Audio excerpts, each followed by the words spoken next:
Morning all of you. आप सभी का एक बार फिर से बीएससी फर्स्ट ईयर की केमिस्ट्री क्लास में स्वागत है। पिछले लेक्चर्स में अपन ने रेडियस रेशियो इफेक्ट के बारे में बात की थी, जिसमें अपन ने टेट्राहाइड्रल और ऑक्टाहाइड्रल के जो त्रिज्यानुपात हैं उसको फाइंड आउट किया था तथा उसके साथ साथ कुछ अपन ने क्वेश्चंस के तौर पे भी अपन ने रेडियस रेशियो इफेक्ट के एग्जाम्पल देखे थे। अब अपना है कि त्रिज्यानुपात नियम की सीमाएँ, क्या क्या डिसएडवांटेज हैं रेडियस रेशियो इफेक्ट के, कि यदि भी त्रिज्या अनुपात नियम द्वारा किसी आयनिक संरचना आयनिक यौगिक की संरचना तथा ज्यामिति का आसानी से निर्धारण किया जा सकता है, फिर भी इसमें कमियां हैं। क्या क्या डिसएडवांटेज हैं? क्योंकि त्रिज्या अनुपात नियम द्वारा ज्ञात ज्यामिति वास्तविक ज्यामिति से भिन्न प्राप्त होती है। ठीक है, जो रेडियस रेशियो इफेक्ट से जो ज्योमेट्री है वो एक्चुअल ज्योमेट्री से थोड़ी डिफरेंस होती है। जैसे कुछ अपवाद की बात करते हैं अपन, के सार धातु हैलाइड है, ठीक है, कि LiCl LiBr तथा Lii की संरचनाएं चतुष्फलकीय तथा LiF NaCl NBr NaI KCl KBr और Ki की जो संरचना है वो धन्य होनी चाहिए, लेकिन वास्तव में इनकी संरचना कैसी होती है? ऑक्ट्राहाइड्रल होनी चाहिए। ठीक है, घन्य होनी चाहिए थी लेकिन स्ट्रक्चर कैसी है? ऑक्ट्राहाइड्रल। तो ये एक अपवाद हुआ। ठीक है, केवल CsCl CsBr और CsI की संरचनाएं क्या हैं? घन्य है यहाँ पर। ठीक है, अब अपन सार धातु के ऑक्साइड की बात करें कि BaO तथा SrO में Ba+2 तथा Sr+2 का आयनिक त्रिज्याएं 0.97 एंगस्ट्रॉन तथा 0.81 एंगस्ट्रॉन है। तो इनका त्रिज्या अनुपात अगर अपन निकाले तो किसके बीच का आएगा? 0.732 से 1 के मध्य का आता है। अतः इनकी ज्यामिति घन्य होनी चाहिए। ठीक है, किससे? त्रिज्या अनुपात नियम से। लेकिन अगर एक्चुअल में अगर अपन BaO तथा SrO के अगर ऊपर बात करें तो इनकी स्ट्रक्चर कैसी होती है? एक ऑक्टाहाइड्रल होती है। तो ये भी एक इसका ड्रॉबैक हो गया रेडियस रेशियो इफेक्ट का। तीसरा है धातुओं के सल्फाइड के CdS व HGS में धनायन की जो त्रिज्या है वो किसके हैं? 0.52 तथा 0.55 एंगस्ट्रॉन है। अतः इनका त्रिज्या अनुपात किसके मध्य का होता है? 0.414 से 0.732 के मध्य आता है। अतः इनकी संरचनाएं ऑक्टाहाइड्रल होनी चाहिए, लेकिन एक्चुअल में इनके जो इसके स्ट्रक्चर हैं CdS तथा HGS की वो टेट्राहाइड्रल होती है। तो ये भी इसका ड्रॉबैक है। चौथा है कि त्रिज्या अनुपात नियम केवल AB प्रकार के आयनिक यौगिकों की त्रिज्या का निर्धारण संभव है। इसके द्वारा AB2 प्रकार के यौगिकों की त्रिज्याओं का निर्धारण नहीं किया जा सकता। ठीक है, अतः ज्यामिति का निर्धारण नहीं कर सकते क्योंकि इसमें धनायन की समन्वय संख्या ऋणायन से दुगुनी हो जाती है। ठीक है, अगर अपन इसमें रेडियस रेशियो इफेक्ट से केवल AB टाइप्स का जो यौगिक है, एक भी टाइप के जो आयनिक कंपाउंड है, केवल उसकी अपन स्ट्रक्चर्स फाइंड आउट कर सकते हैं। यदि अगर अपन AB2 टाइप के अगर कंपाउंड की बात करें तो अपन AB2 टाइप के कंपाउंड के स्ट्रक्चर ज्ञात नहीं कर सकते, क्योंकि AB2 टाइप में है वो धनायन के जो कोऑर्डिनेशन नंबर होगा वो ऋणायन से क्या डबल हो जाता है। इसके निम्न कारण हैं। क्या क्या कारण हो सकते हैं? कि आयनिक त्रिज्या त्रिज्या अनुपात ज्ञात करने के लिए आयनों की त्रिज्या का सही मान ज्ञात होना जरूरी है। ठीक है, लेकिन ये संभव नहीं है क्योंकि किन्हीं दो परमाणुओं के आयन के मध्य अंतर्नाभिकीय दूरी का सही मान तो ज्ञात कर सकते हैं, लेकिन एक आयन की त्रिज्या का निर्धारण संभव नहीं है। ठीक है, मतलब जब दुगुना हो जाता है, धनायन की समन्वय संख्या ऋणायन से दुगुनी हो जाती है, तो इसके बीच में क्या होगा कि अपन अंतर्नाभिकीय दूरी तो एक्चुअल ज्ञात कर सकते हैं, लेकिन किसी एक आयन की जो जो रेडियस होती है, जैसे धनायन की त्रिज्या या ऋणायन की त्रिज्या, उन दोनों त्रिज्याओं का एक्चुअल मान पता लगाना संभव नहीं है। इस वजह से ये त्रिज्या अनुपात नियम है जो फेल होता है, क्योंकि दोनों आयनों के मध्य इलेक्ट्रॉन की निश्चित सीमा रेखा नहीं होती।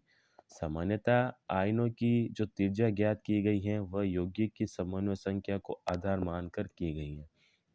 ठीक है, जो आयनों की त्रिज्या है, ठीक है, वो अपन कोऑर्डिनेशन नंबर को बेस मानकर करते हैं। यदि किसी यौगिक में समन्वय संख्या 6 से 4 हो जाए तो आयनिक त्रिज्या में 6% की कमी हो जाती है, और यदि समन्वय संख्या 6 से 8 हो जाए तो आयनिक त्रिज्या में 3% की क्या हो जाती है? वृद्धि होती है। सेकेंड इसका रीजन है, सेकेंड इसका ड्रॉबैक का रीजन है आयनों का आकार, शेप ऑफ आयन। तीसरे अनुपात नियम के अंतर्गत आयनों को ठोस गोले के रूप में माना गया है, जो सदैव सत्य नहीं है। ठीक है, रेडियस रेशियो इफेक्ट के अंदर जो आयंस हैं उसको अपन एक सॉलिड गोले के रूप में मानते हैं, मतलब चेंजेस नहीं हो सकता, क्योंकि जब आयनिक क्रिस्टल का निर्माण होता है तो यदि क्रिस्टल में छिद्र हो तथा आयनों का आकार बड़ा हो तो वे आयन दब जाते हैं और उनमें आकृति क्या हो जाती है, विकृत हो जाती है। इसलिए आयनों को ठोस गोले के रूप में नहीं मान सकते हैं, क्योंकि जब क्रिस्टल फॉर्मेशंस के टाइम कई बार जो आयन्स उसके अंदर होल्स हो जाते हैं और उसकी वजह से जो आयन है उन होल्स के अंदर दब जाते हैं। तीसरा है आयनों की व्यवस्था, अरेंजमेंट ऑफ आयन। त्रिज्या अनुपात यौगिक की सीमांत तथा स्थायी अवस्था में ज्ञात किया जाता है। ठीक है, जिसमें धनायन तथा ऋणायन परस्पर स्पर्श करते हों। ठीक है, रेडियस रेशियो इफेक्ट है वो केवल तो एक तो सीमांत और स्थायी अवस्था में ही अपन ज्ञात करते हैं। ये अपन ने पहले ही देखा था पहले वाले लेक्चर्स के अंदर, जिसमें केवल धनायन तथा ऋणायन क्या केवल स्पर्श कर रहे हैं एक दूसरे से, लेकिन ये सदैव सत्य नहीं है, क्योंकि यदि क्रिस्टल में छिद्र या रिक्तियाँ, ठीक है, होल्स या ब्लैंक्स प्रेजेंट हो तो ठीक है एरर आ जाएगा क्रिस्टल के अंदर। रिक्तियाँ छोटी होगी तो आयन उसमें दब जाएंगे, और यदि छिद्र बड़े हो तो आयन उसमें लुढ़कने लगेंगे। ठीक है, चौथा है बंध की प्रकृति, नेचर ऑफ द बॉन्ड। त्रिज्या अनुपात नियम से आयनिक यौगिक को 100% आयनिक माना गया है, लेकिन ये सदैव सत्य नहीं है, क्योंकि यौगिक में कुछ न कुछ क्या होंगे, सहसंयोजक गुण अवश्य ही हो आए जाते हैं। ठीक है, बंद रेडियस रेशियो इफेक्ट के अंदर जो आयनिक यौगिक है उसके अंदर उसने 100% उसको आयनिक माना है, लेकिन कुछ ना कुछ मात्रा में कुछ ना कुछ परसेंट उसके अंदर सहसंयोजक गुण भी प्रेजेंट होते हैं, इसलिए इसका ये भी एक ड्रॉबैक है।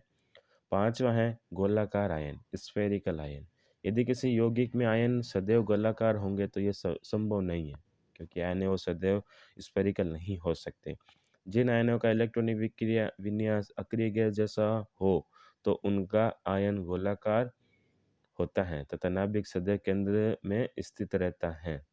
ठीक है, यदि आयनों का इलेक्ट्रॉनिक विन्यास सदम अक्रिय गैस जैसा हो, मतलब 18 इलेक्ट्रॉन के जैसा हो, स्यूडो अक्रिय सूडो गैस जैसा हो, तो क्या होगा, उनका नाभिक केंद्र में स्थित नहीं होता, अतः गोलाकार नहीं हो सकते। इसी कारण आंशिक भरे डी कक्षक वाले संक्रमण धातु आयन का आकार गोलाकार नहीं होता। यदि डी कक्षक में इलेक्ट्रॉन का सममित विवरण T2G और Eg, मतलब तीनों T2G और Eg दोनों तीनों के अंदर एक एक इलेक्ट्रॉन हो तो उनके आयन है वो गोलाकार होंगे।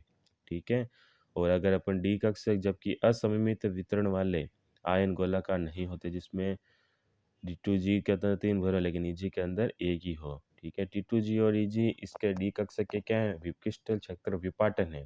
ठीक है, जिसके अंदर T2G के अंदर 3 कक्षक हैं और Eg के अंदर 2 कक्षक होते हैं। ठीक है, अगर 5 इलेक्ट्रॉन हैं वो T2G और Eg के अंदर समान रूप से वितरित हैं डी कक्षक के अंदर, ठीक है, तो आयन है वो गोलाकार होंगे। लेकिन अगर 5 कक्षक के अंदर जो इलेक्ट्रॉन है असममित रूप से वितरण है, ठीक है, मतलब कोई भी एक कक्षक ब्लैंक रहेगा T2G या Eg का, तो जो आयन है डी कक्षकों के वो गोलाकार नहीं होते हैं। निष्कर्ष कंक्लूजन क्या निकलता है इससे, इस प्रकार स्पष्ट है कि त्रिज्या अनुपात नियम द्वारा किसी यौगिक की संरचना तथा ज्यामिति का पूर्व अनुमान आसानी से लगा सकते हैं, लेकिन सही अनुमान लगाना संभव नहीं है। अपन एक केवल एक्चुअल डाटा दे सकते हैं कि इसकी ये स्ट्रक्चर हो सकती है, इसका कोऑर्डिनेशन नंबर ये हो सकता है, इनका रेडियस रेशियो इफेक्ट की जो वैल्यू है वो इस टाइप्स की हो सकती है, लेकिन जो एक्चुअल स्ट्रक्चर है, जो एक्चुअल वैल्यू है वो अपन इससे फाइंड आउट नहीं कर सकते। नेक्स्ट अपना टॉपिक है ठोस आयनिक यौगिकों की क्रिस्टलीय संरचनाएं। ठीक है, ठोस आयनिक यौगिकों की क्रिस्टलीय संरचनाएं। किसी क्रिस्टलीय ठोस की त्रिविम आकाश में, ठीक है, आयनों की निश्चित व्यवस्था को क्या कहते हैं, जालक कहते हैं। ठीक है, अब अगर अपन क्रिस्टलीय ठोस की बात करें तो ठीक है, तो अगर अपन स्टोइकियोमेट्री के लिए अगर बात करें त्रिविम में, ठीक है, उसके त्रिविम का मतलब है उसके आसपास का जो इन्वायरमेंट, चारों तरफ से 3D स्ट्रक्चर्स की अपन बात करते हैं, तो ठोस के जो चारों तरफ जो आयनों का अरेंजमेंट है वो किसको क्या कहते हैं अपन, लैटिस कहते हैं, जालक कहते हैं, जिसमें आयन एक दूसरे से आपस में परस्पर जुड़े हुए रहते हैं। किसी जालक में वह छोटी से छोटी इकाई जिसकी नियमित पुनरावृत्ति से क्रिस्टल जालक का निर्माण होता है, उसको अपन क्या कहते हैं, यूनिट सेल या एकक कोशिका। ठीक है, किसी जालक की वह छोटी से छोटी इकाई जो संपूर्ण जालक की या तो व्याख्या कर लेती हैं, ठीक है, मतलब पूरे जालक के अंदर जो आयंस हैं उस एक यूनिट के अंदर आ जाते हैं। उस एक यूनिट के पोर्शंस के अंदर अपन व्याख्या करके ये बता सकते हैं कि इसका जो इस लैटिस का जो स्ट्रक्चर है वो इस टाइप्स की है या फिर इसका नेचर इस तरीके का है। ठीक है, नियमित पुनरावृत्ति से क्रिस्टल जालक का निर्माण होता है। ठीक है, उसको अपन क्या कहते हैं, यूनिट सेल कहते हैं। किसी यौगिक में धनायनों व ऋणायनों की अपेक्षित संख्या के आधार पर आयनिक यौगिक मुख्य रूप से निम्न प्रकार के होते हैं। ठीक है, नेगेटिव और पॉजिटिव आयंस के बेसिस के ऊपर जो आयनिक कंपाउंड है वो निम्न टाइप्स के होंगे। पहला है AB प्रकार के आयनिक यौगिक, दूसरा है AB2 प्रकार के आयनिक यौगिक, तीसरा है AB3 प्रकार के आयनिक यौगिक।